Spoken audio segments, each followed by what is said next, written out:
আমাকে আমাদের এই এলাকার কৃতি সন্তান, এলাকা থেকে যিনি কাউন্সিলর নির্বাচন করেছেন, ইনশাআল্লাহ করবেন, আলহাজ খানিক সদাগর সাহেব, এই বন্দর থানার সভাপতি, উনি দাওয়াত করেছেন।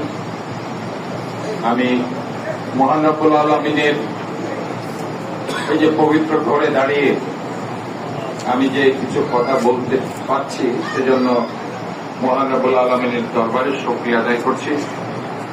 একদা হাউজিং সোসাইটি জামে মসজিদের আজকে যারা জায়গা দিয়েছেন এই মসজিদ করার জন্য, আমি মহান রব্বুল আলামিনের দরবারে ওনাদের জন্য দোয়া করছি, ওনাদের এই দানকে আল্লাহ কবুল করুন।